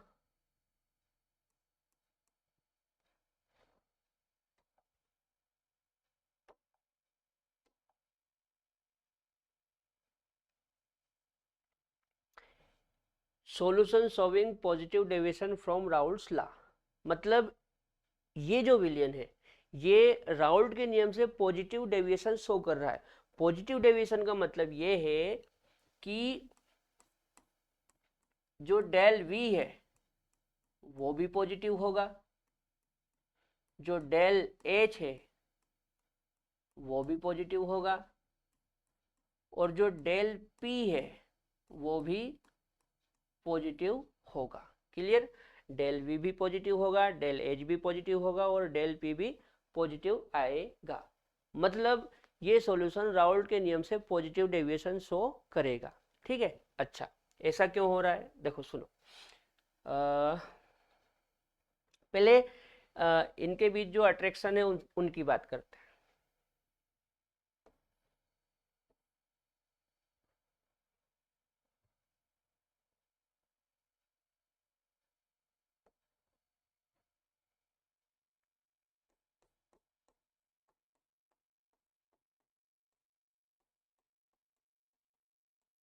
अट्रैक्शन फोर्स,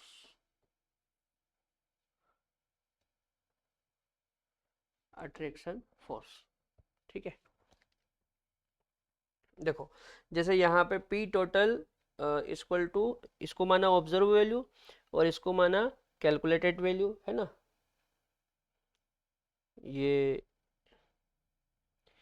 ये ऑब्जर्व वैल्यू और ये कैलकुलेटेड वैल्यू, ठीक है।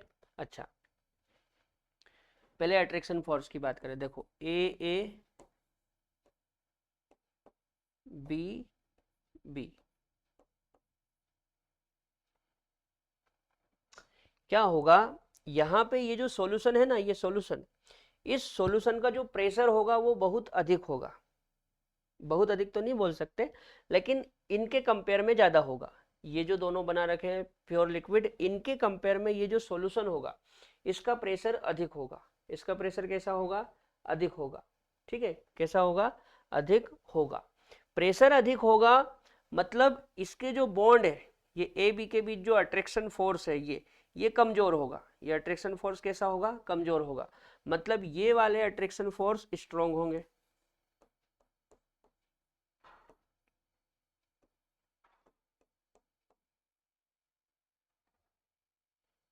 ए के बीच जो अट्रैक्शन फोर्स होगा वो बी से ए बी से स्ट्रॉन्ग होगा। उसी प्रकार बी के बीच जो अट्रैक्शन फोर्स होगा वो ए बी से स्ट्रॉन्ग होगा, है ना। मतलब ये वाले जो फोर्स है ये कैसे होंगे?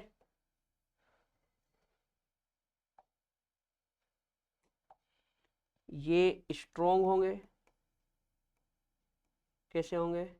स्ट्रॉन्ग। और ये कैसे होंगे? वीक।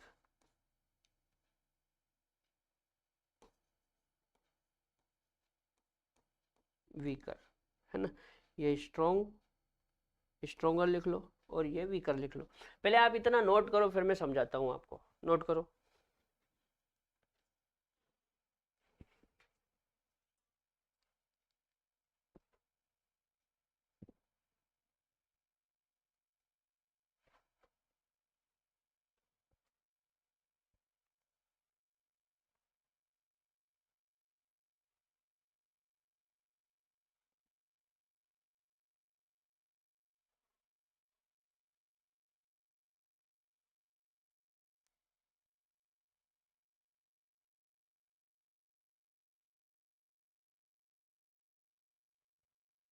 चलो नोट कर लिया। देखो ये यहां से पहले इसको समझते हैं।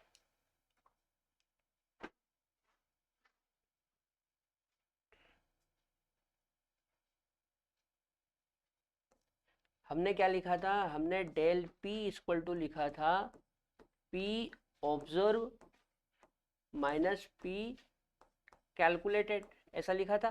P observe minus P calculated, ठीक है। अब ये जो वैल्यू है ये पॉजिटिव आ रही है। ये वैल्यू कैसे आ रही है? पॉजिटिव। मतलब जो ऑब्जर्व वैल्यू है वो ज्यादा है और जो कैलकुलेटेड वैल्यू है वो कम है। कुछ समझ में आ रहा है? यहाँ पे डेल पी की वैल्यू कैसी आ रही है? पॉजिटिव। डेल पी की वैल्यू कैसी आ रही है? पॉजिटिव। पॉजिटिव वैल्यू आ रही है मतलब जो ऑब्जर्व किया गया है वो ज्यादा है और जो कैलकुलेटेड किया गया वो कम है। मतलब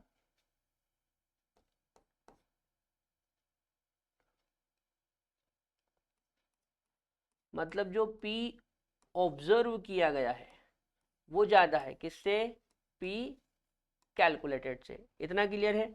अब P ऑब्जर्व की जगह में क्या लिख रहा हूं, देखो ऑब्जर्व की जगह में क्या लिख रहा हूं, P टोटल, यानी कि जो P टोटल है, जो P टोटल है वो किससे ज्यादा आएगा, या इसको छोड़ो, यहां से देखो इसको, ये जो सॉल्यूशन है ये जो सॉल्यूशन है ये है ना, ये जो सॉल्यूशन है, इस सॉल्यूशन का जो प्रेशर आएगा वो बहुत अधिक आएगा, इस सॉल्यूशन का जो प्रेशर आएगा वो इन दोनों की तुलना में अधिक आएगा, इन दोनों की तुलना में कैसा आएगा, अधिक आएगा। मतलब जो P टोटल है, जिसको मैं P ऑब्जर्व मान रहा हूँ, वो वैल्यू ज्यादा आएगी, और ये जो कैलकुलेटेड वैल्यू है P नॉट है X A plus P naught B X B, ये कैलकुलेट करने पे वैल्यू कम आएगी। ठीक है, तो बहुत सीधी सी बात है, जो पॉजिटिव डेविएशन वाला सॉल्यूशन होता है उसके लिए डेल V पॉजिटिव आएगा, डेल H पॉजिटिव आएगा, डेल P पॉजिटिव आएगा। ठीक है, और जो अट्रैक्शन का फोर्स होगा वो क्या होगा, ए और बी के बीच स्ट्रोंगर होगा, ए बी के कंपेयर में, है ना।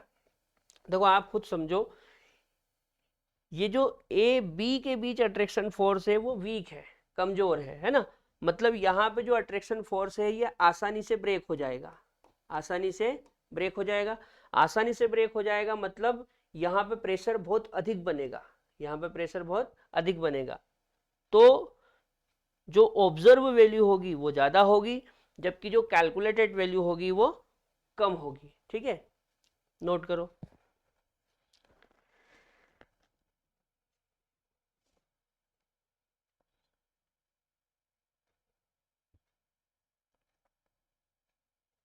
अच्छा, इसके एग्जाम्पल देखें, यहाँ पे इसको छोटा कर लें,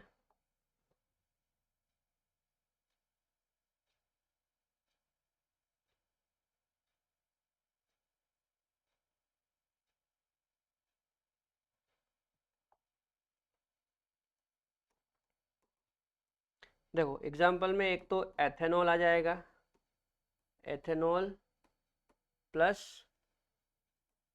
एसीटोन, एथेनॉल प्लस एसीटोन, मतलब आप एथेनॉल में एसीटोन मिलाएंगे, एथेनॉल में क्या मिलाएंगे, एसीटोन, तो पॉजिटिव डेविएशन शो करने वाला सॉल्यूशन बन जाएगा। दूसरा, carbon disulphide plus acetone, carbon disulphide में एसीटोन मिलाएंगे तो भी पॉजिटिव डेविएशन शो करने वाला सॉल्यूशन बन जाएगा। ठीक है ना।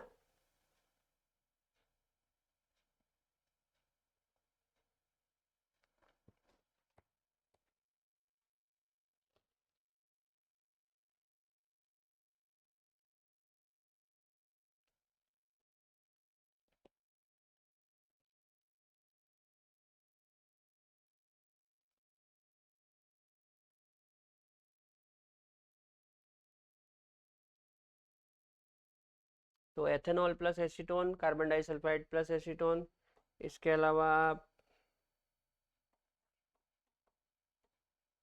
एथेनॉल के साथ वाटर भी ले सकते हैं,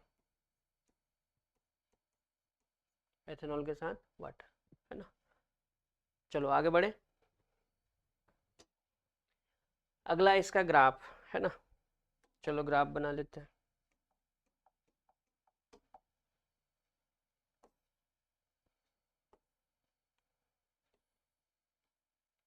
अब फटाफट बना लेना।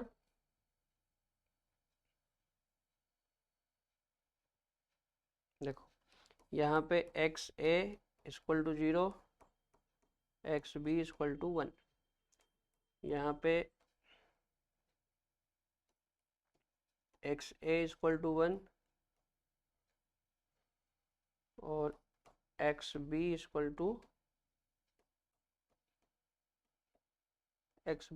To zero. ठीक है, X A equal to 0, X B equal to 1, X A equal to 1, X B equal to 0। अच्छा,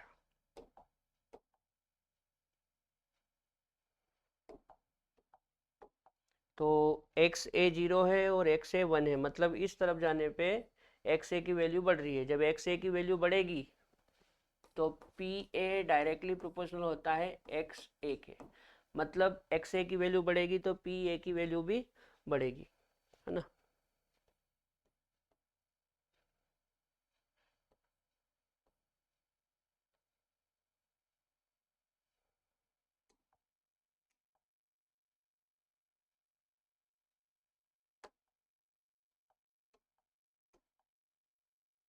यहाँ इस पॉइंट पे मिला लेते हैं।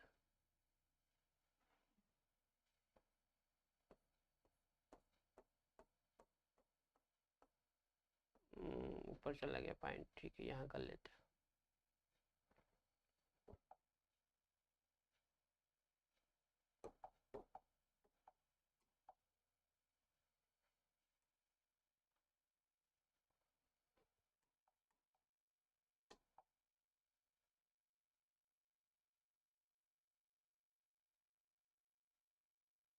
ये ठीक है। अच्छा, अब यहाँ पे देखो, यहाँ पे क्या है, एक्स बी 0 है और एक्स बी 1 है, मतलब इस तरफ जाने पर एक्स बी की वैल्यू बढ़ रही है ना। तो पी बी समानुपाती होता है, पी बी समानुपाती होता है एक्स बी के, पी बी समानुपाती होता है एक्स बी के। तो एक्स बी बढ़ेगा तो पी बी भी बढ़ेगा, है ना।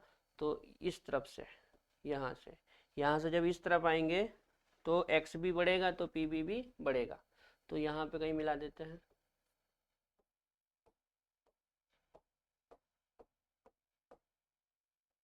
ठीक है, मान लो ये यहाँ मिल गया, ठीक। अच्छा, इन दोनों को यदि जोड़ दें, इन दोनों को यदि जोड़ दें, इन दोनों को यदि जोड़ दें तो टोटल प्रेशर मिल जाएगा। ये इन दोनों को जोड़ने पे टोटल प्रेशर मिल जाएगा, ठीक है। ऐसा होना चाहिए था, ये जो हमने डैश डैश डैश डैश करके बनाया, ऐसा होना चाहिए था, लेकिन वास्तव में ऐसा नहीं होता है, क्योंकि ये तो आइडियल सॉल्यूशन की कंडीशन है। ये किसकी कंडीशन है? आइडियल सॉल्यूशन की। तो ऐसा होना चाहिए था लेकिन ऐसा नहीं होगा। फिर कैसा होगा? देखो, हम ग्राफ किसके लिए बना रहे हैं? हम ग्राफ बना रहे हैं पॉजिटिव डेविएशन वाले विलयन के लिए। किसके लिए? पॉजिटिव डेविएशन वाले विलयन के लिए। और जो पॉजिटिव डेविएशन वाला विलयन होता है उसमें जो प्रेशर होता है, जो ऑब्जर्व प्रेशर होता है, वो बहुत अधिक आता है। ऑब्जर्व प्रेशर कैसा आता है? अधिक आता है। अधिक आता है मतलब आपने ये जो वैल्यू बना रखी है इससे ज्यादा वैल्यू मिलेगी। ये तो आइडियल के लिए है, ये किसके लिए है? ये तो आइडियल के लिए है। तो यहाँ पे क्या होगा? पॉजिटिव वैल्यू आएगी। पॉजिटिव वैल्यू आएगी मतलब इससे ज्यादा आएगी। तो ओरिजिनल में ये ऐसा मिलेगा, ऐसा, इस तरह से, मतलब थोड़ा ज्यादा मिलेगा, ठीक है। इसी प्रकार ये जो है, ये भी आपको ज्यादा मिलेगा। कैसा मिलेगा? ज्यादा, इस तरह से। ये ज्यादा वैल्यू मिलेगी। पॉजिटिव डेविएशन शो कर रहा है ना, मतलब आपने जो सोचा था उससे ज्यादा वैल्यू मिलेगी। हम जो सोच रहे थे, हम जो एक्सपेक्ट कर रहे थे उससे ज्यादा वैल्यू मिलेगी, है ना, क्योंकि पॉजिटिव डेविएशन शो कर रहा है। उसी प्रकार यहाँ पे है, हमने जो सोचा था उससे ज्यादा वैल्यू हमको मिलेगी। हमने जो सोचा था उससे ज्यादा वैल्यू हमको मिलेगी, मतलब पॉजिटिव डेविएशन, ठीक है ना। अच्छा, तो यहाँ पे एक्स ए मतलब पी ए, तो ये हो गया पी ए, है ना। और ये 0, ये x1 एक्स बी 1 मतलब ये हो गया आपका पी बी, है ना। और ये यहाँ पे ये हो जाएगा पी नॉट बी, और यहाँ पे ये हो जाएगा पी नॉट ए, ठीक है। नोट कर लो।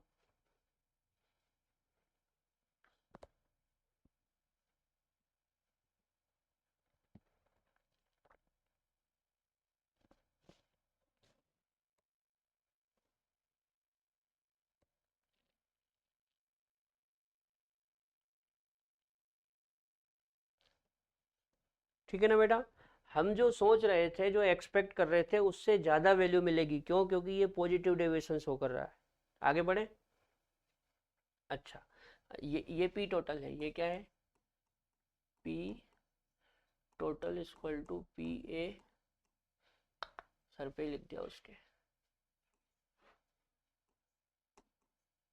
अरे यार क्या लिख रहा हूँ, P A plus P B, है ना, दोनों को जोड़ देंगे, P A plus P B,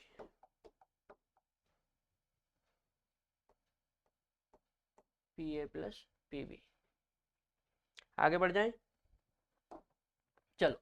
solution solving negative deviation from Raoult's law, मतलब ये जो सॉल्यूशन होगा ये राउल्ट के नियम से नेगेटिव डेविएशन शो करेगा, है ना।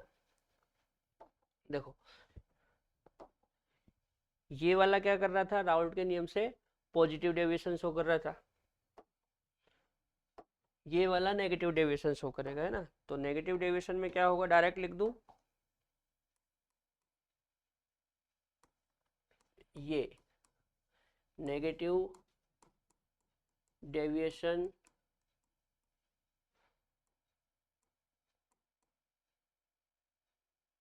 दर्शाता है, ये नेगेटिव डेविएशन दर्शाता है, ये नेगेटिव डेविएशन दर्शाता है, अर्थात अर्थात अर्थात अर्थात मैं डायरेक्ट लिख देता हूं, यहाँ पे जो डेल वी आएगा वो 0 से कम आएगा, डेल वी कैसा आएगा, 0 से कम, मतलब नेगेटिव आएगा, कैसा आएगा, नेगेटिव। जो डेल एच आएगा वो भी 0 से कम आएगा, मतलब नेगेटिव, है ना। जो डेल पी आएगा वो भी 0 से कम आएगा, मतलब नेगेटिव। और ठीक है, बाकी की चीज़ें तो पहले से ही क्लियर है, ये सब नेगेटिव आएंगे, नेगेटिव आएंगे मतलब 0 से कम, है ना। इसका मतलब ये नेगेटिव डेविएशन शो करेगा, है ना। अच्छा ये वाली चीज़ समझ लो थोड़ी सी,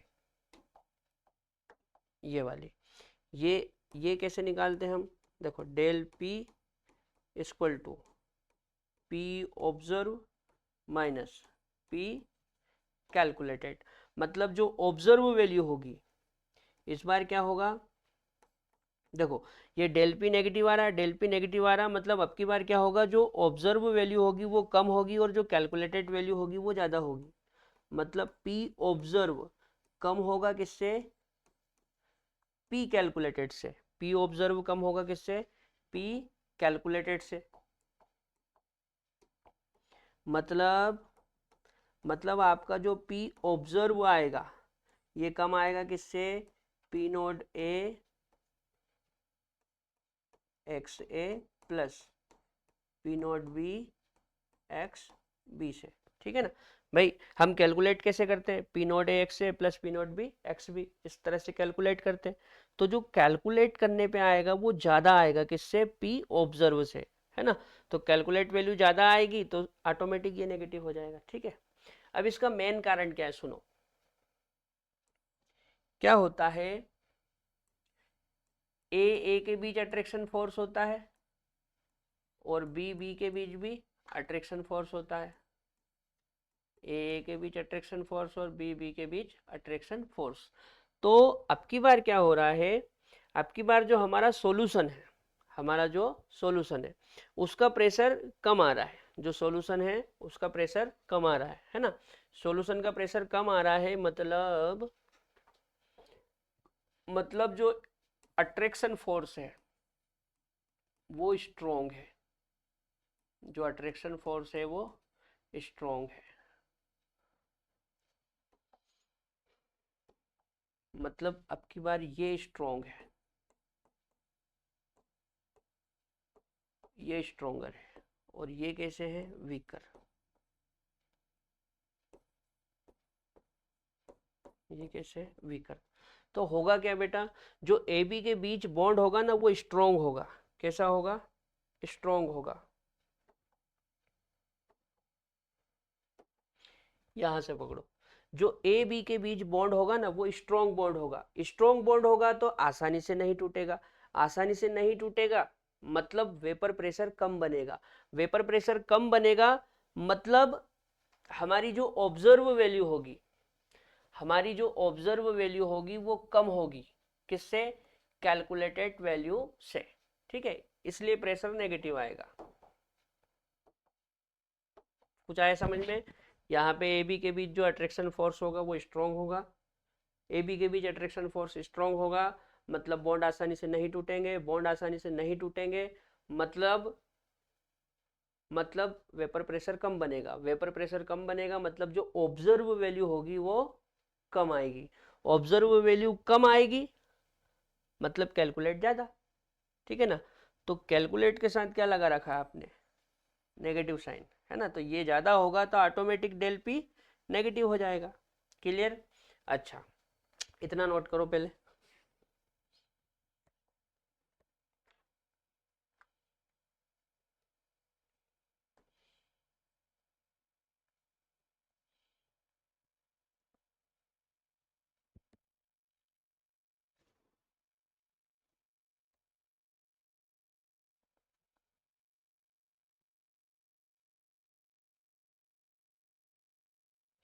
अच्छा, इसके एग्जाम्पल लिख ले क्या? इसके एग्जाम्पल में पहला हो जाएगा phenol plus acetone, phenol plus acetone. दूसरा हो जाएगा CHCl3 प्लस एसीटोन। और तीसरा हम लिख सकते, ये तो दूसरा ही हुआ,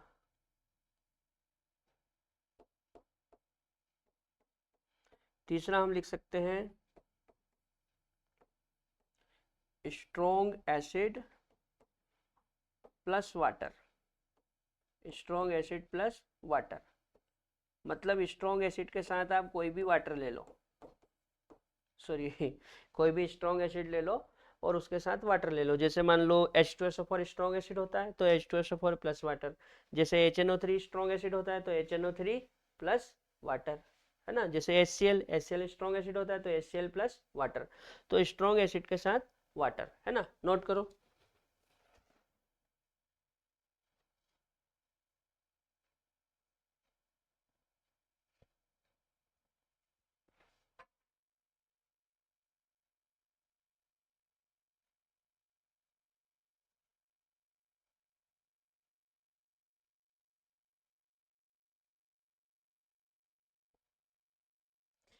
ये यहाँ पे गलत कर दिया, फिनोल के साथ एसीटोन नहीं, फिनोल के साथ एनिलीन आएगा, फिनोल के साथ कौन आएगा? एनिलीन। याद रहेगी बात?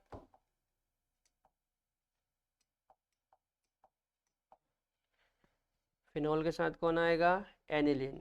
क्लोरोफॉर्म के साथ एसीटोन और स्ट्रॉन्ग एसिड के साथ वाटर, ठीक है। अच्छा, इसका ग्राफ समझ ले नेगेटिव डेविएशन वाले का।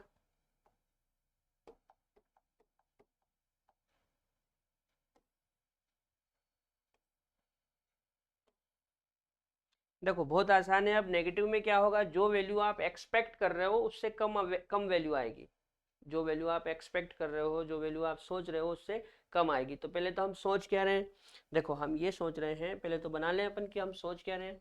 हम ये सोच रहे हैं कि XA=0, XB=1 और यहाँ पे XA=1 और XB=0, ठीक है। अच्छा, हम क्या सोच रहे हैं पहले तो वो बना लेते हैं, ठीक है। जैसे यहाँ पे XA 0 है और यहाँ पे XA 1 है, मतलब इस तरफ जाने पे XA की वैल्यू बढ़ रही है, XA की वैल्यू बढ़ रही है, तो जो PA है वो समानुपाती होता है XA के, ठीक है। जो PA है वो समानुपाती होता है किसके? XA के। PA समानुपाती होता है किसके? XA के। मतलब XA की वैल्यू इस तरफ जाने पे XA की वैल्यू बढ़ेगी, यानी कि PA की वैल्यू भी बढ़ेगी। तो हम एक्सपेक्ट ये कर रहे हैं कि ऐसा कुछ होगा, ठीक है। यहाँ पे पॉइंट बना दिया, हम ये एक्सपेक्ट कर रहे हैं, है ना। और इसी प्रकार यहाँ पे देखो, जब मैं इस तरफ जाता हूँ, इस तरफ जब मैं इस तरफ जाता हूँ तो XB 0 और यहाँ पे XB 1, मतलब इस तरफ आने पे XB की वैल्यू बढ़ रही है।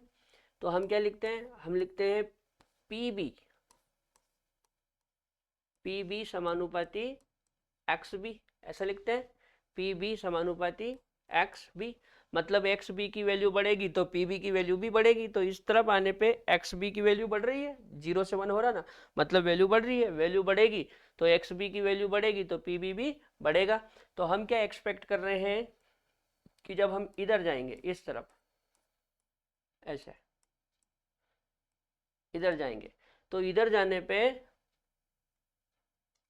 जो पी बी की वैल्यू होगी वो बढ़ेगी, ये हम एक्सपेक्ट कर रहे हैं ना, क्या कर रहे हैं, एक्सपेक्ट कर रहे हैं, ठीक। और जब हम इन दोनों को जोड़ देंगे, इन दोनों को जब हम जोड़ देंगे तो हमको टोटल प्रेशर मिल जाएगा, ठीक है। ये हम एक्सपेक्ट कर रहे हैं, मतलब ऐसा हम सोच रहे हैं, लेकिन ऐसा नहीं होगा। वास्तव में क्या होगा, ये जो ग्राफ हम बना रहे हैं ये नेगेटिव डेविएशन के लिए बना रहे हैं। नेगेटिव डेविएशन में क्या होता है, प्रेशर कम होता है, नेगेटिव डेविएशन में प्रेशर कम होता है।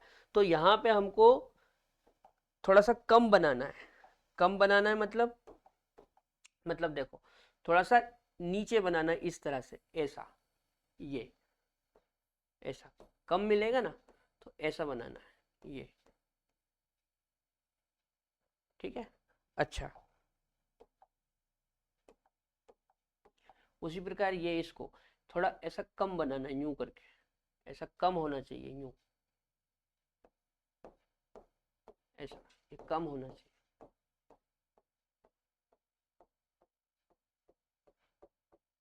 इस तरह से। और ठीक ऐसा का ऐसा ही यहाँ पे होगा। हम एक्सपेक्ट कर रहे हैं ऐसा, लेकिन हमको कम मिलेगा। हमको कैसा मिलेगा, कम, मतलब इस तरह से, ये इसको कम कर दो,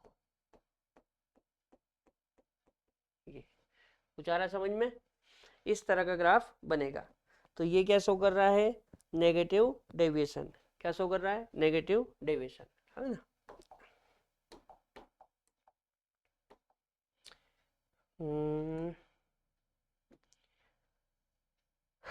एक ये पी ए के लिए हो जाएगा, है ना, इस तरफ जा रहे हैं, ये पी बी के लिए हो जाएगा, ऐसा जा रहे हैं, है ना।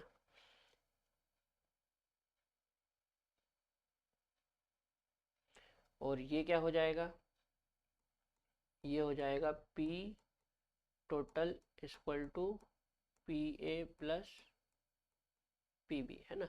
यहाँ पे इस पॉइंट पे हम लिख सकते हैं पी नोड ए, और यहाँ पे इस पॉइंट पे हम लिख सकते हैं पी नोड बी, ठीक है ना। समझ में तो आ रहा है ना, नोट करो।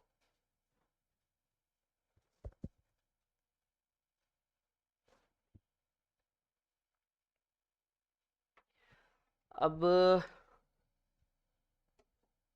इसके बाद क्या है, अच्छा एजोट्रोपिक सॉल्यूशन आ गया। इसका एक थोड़ा सा समरी टाइप बता दूं आपको एक बार, अब तक हमने जो भी पढ़ा उसका एक समरी टाइप देख ले। क्या देखा सर हमने अब तक, देखो अब तक हमने ये देखा, सबसे पहले तो हमने ये देखा कि विलियन कैसे बनेगा, उसके बाद del V mix, del H mix, और del P, del S, del G, ये क्या होता है ना। फिर उसके बाद हमने देखा टाइप ऑफ सॉल्यूशन, दो टाइप के होते हैं, आइडियल और नॉन आइडियल। दो टाइप के होते हैं, कौन कौन से, आइडियल और नॉन आइडियल। तो जो आइडियल होता है वो सभी सांद्रताओं पर राउल्ट के नियम का पालन करता है, और जो नॉन आइडियल होता है वो सभी सांद्रताओं पे, सभी सांद्रता क्या, ये तो पालन ही नहीं करता, तो राउल्ट के नियम का पालन नहीं करता। उसके बाद हमने देखा आइडियल सॉल्यूशन के लिए del V, del H, del P, del U, इनकी सबकी वैल्यू कैसी होती है, जीरो, लेकिन डेल एस और डेल जी की वैल्यू जीरो नहीं होती है, ठीक। फिर अट्रैक्शन फोर्स की बात करें तो जो अट्रैक्शन फोर्स होता है वो ए बी बी और ए बी के बीच बराबर होता है, ठीक है ना। ये एग्जाम्पल हो गए। फिर हमने ग्राफ देखा था, तो ये आइडियल वाला ग्राफ है ना, बिल्कुल ऐसी सीधी लाइन बनती है, तो ये आइडियल वाला ग्राफ है। कौन सा ग्राफ है, आइडियल वाला। उसके बाद नॉन आइडियल में हमने देखा कि ये राउल्ट के नियम का पालन नहीं करता है, ठीक है। और नॉन आइडियल के लिए ये सारी ही चीजें नॉट इक्वल टू जीरो होती है। कैसी होती है? नॉट इक्वल टू जीरो, मतलब वैल्यू जीरो नहीं आएगी। फिर नॉन आइडियल दो टाइप का होता है, पॉजिटिव डेविएशन वाला और नेगेटिव डेविएशन वाला। उसके बाद हमने देखा पॉजिटिव डेविएशन वाला। तो जो पॉजिटिव डेविएशन वाला सॉल्यूशन है उसमें क्या होता है, डेल पी की वैल्यू पॉजिटिव आती है। डेल पी की वैल्यू कैसे आती है? पॉजिटिव, मतलब हमारा जो सॉल्यूशन होगा उसकी वैल्यू पॉजिटिव आएगी, ज़्यादा वैल्यू आएगी। कैसी वैल्यू आएगी? ज़्यादा वैल्यू। ये इसके एग्जाम्पल है। फिर ये उसका ग्राफ है। पॉजिटिव डेविएशन का ग्राफ ऐसा उठा हुआ होता है, मतलब हम जो एक्सपेक्ट कर रहे हैं, हम जो सोच रहे हैं उससे हमको ज़्यादा मिलेगा। हम जो सोच रहे थे, हम जो एक्सपेक्ट कर रहे थे उससे हमको ज़्यादा मिलेगा, तो ऐसे ज़्यादा बनाना, ऊपर उठा हुआ। ठीक है, अच्छा। इसके बाद नेगेटिव डेविएशन में क्या होता है, ये सारी ही चीज़ें नेगेटिव होगी। कैसी होगी? नेगेटिव। और हमारा जो सॉल्यूशन होगा उसका प्रेशर कम आएगा, है ना। ये एग्जाम्पल हो गए। इसमें ग्राफ में क्या होता है, हम जो एक्सपेक्ट करते हैं उससे वैल्यू हमको कम मिलती है। हम जो एक्सपेक्ट करते हैं उस वैल्यू से हमको वैल्यू कैसी मिलती है? कम। तो ऐसा झुका हुआ बनाना, देखो ये झुक रहा है नीचे की तरफ, ये झुक रहा है, ये भी झुक रहा है, तो ऐसा झुका हुआ बनाना है, मतलब वैल्यू कम मिलेगी। ठीक है, अच्छा। अब एजोट्रोपिक सॉल्यूशन की बात कर लेते हैं, छोटा सा अभी हो जाएगा। देखो, एजोट्रोपिक सॉल्यूशन ऐसा सॉल्यूशन होता है जो एक स्थिर तापमान पर, मतलब एक कांस्टेंट टेम्परेचर पे उबलता है, एक फिक्स टेम्परेचर पे बॉईल होगा, है ना। तो स्थिर तापमान पर उबलता है। ठीक है, दूसरी बात, ये जो एजोट्रोपिक सॉल्यूशन होता है इसका जो संगठन है वो द्रव अवस्था और वाष्प अवस्था में समान होता है। इसका जो भी कंपोजिशन होगा वो द्रव और वाष्प दोनों अवस्था में कैसा होगा? समान होगा। द्रव अवस्था और वाष्प अवस्था में कैसा होगा? समान होगा। ठीक है, इसके अलावा जो एजोट्रोपिक सॉल्यूशन होता है ना, इसके जो दोनों कंपोनेंट है उनको प्रभाजी आसवन द्वारा, यानी कि फ्रैक्शनल डिस्टिलेशन द्वारा हम अलग नहीं कर सकते, सेपरेट नहीं कर सकते। तो इसके जो घटक होते हैं उनको प्रभाजी आसवन द्वारा अलग नहीं कर सकते। ठीक है, अब ये जो एजोट्रोपिक सॉल्यूशन होता है ये दो प्रकार का होता है, मिनिमम बॉइलिंग एजोट्रोप और मैक्सिमम बॉइलिंग एजोट्रोप। ये क्या होता है? देखो इधर, मिनिमम बॉइलिंग एजोट्रोप का मतलब है कि जो सॉल्यूशन है उसका बॉइलिंग पॉइंट कम होगा। जो सॉल्यूशन है उसका बॉइलिंग पॉइंट कैसा होगा? कम होगा। और जो मैक्सिमम बॉइलिंग एजोट्रोप वाला है उसका बॉइलिंग पॉइंट मैक्सिमम होगा, मतलब अधिक होगा। तो यहाँ पे जो बॉइलिंग पॉइंट है वो अधिक होगा। क्लियर? अच्छा, यहाँ पे वैल्यू भी लिख रखी है। जो मिनिमम बॉइलिंग एजोट्रोप है उसके लिए बॉइलिंग पॉइंट की वैल्यू होती है 78.2 डिग्री सेल्सियस, और जो मैक्सिमम बॉइलिंग एजोट्रोप है उसके लिए बॉइलिंग पॉइंट की वैल्यू होती है 393.5 डिग्री सेल्सियस। क्लियर? अब एक बात को समझना आप, है ना, चूंकि इसका बॉइलिंग पॉइंट कम है और जिसका बॉइलिंग पॉइंट कम होता है वो आसानी से बॉइल हो जाता है, आसानी से बॉइल हो जाता है।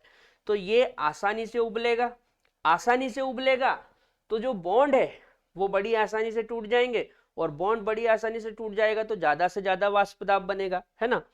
तो ये बहुत अधिक वाष्प दाब, सॉरी, इसका बहुत अधिक वाष्प दाब होता है। और जब बहुत अधिक वाष्प दाब होगा, सॉल्यूशन का वाष्प दाब बहुत अधिक होगा, तो हम बोलेंगे कि वो राउल्ट के नियम से बहुत अधिक पॉजिटिव डेविएशन शो कर रहा है ना। तो यहाँ पे क्या लिखा? बहुत अधिक पॉजिटिव डेविएशन दर्शाते हैं। ठीक है, एग्जाम्पल क्या है? 95% एथेनॉल और 5% वाटर। ठीक है, आप केवल ये याद रख लो 95% एथेनॉल, तो बाकी का जो 5% है वो वाटर होगा। अच्छा, इधर देखो, इसका जो बॉइलिंग पॉइंट है वो ज्यादा है। जब ज्यादा बॉइलिंग पॉइंट होगा तो आसानी से बॉइल नहीं होगा, आसानी से नहीं उबलेगा। ठीक है ना, तो आसानी से नहीं उबलता है। अब आसानी से नहीं उबलेगा मतलब वाष्प दाब कम आएगा। वाष्प दाब कैसा आएगा? कम आएगा। तो वाष्प दाब इतना कम आता है कि ये राउल्ट के नियम से नेगेटिव डेविएशन शो करता है, और बहुत अधिक नेगेटिव डेविएशन शो करता है। तो यहाँ पे बहुत अधिक नेगेटिव डेविएशन शो करेगा। इसका एग्जांपल क्या हो जाएगा? 68% HNO3 और 32% वाटर। तो आप केवल ये याद रख लो, 68% HNO3, बाकी का जो बच गया वो वाटर। नोट करो।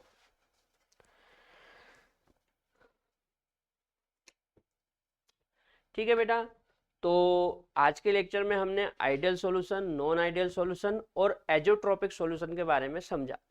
कल से हम इसमें स्टार्ट करेंगे कोलिगेटिव प्रॉपर्टीज। तब तक के लिए जय राम जी की।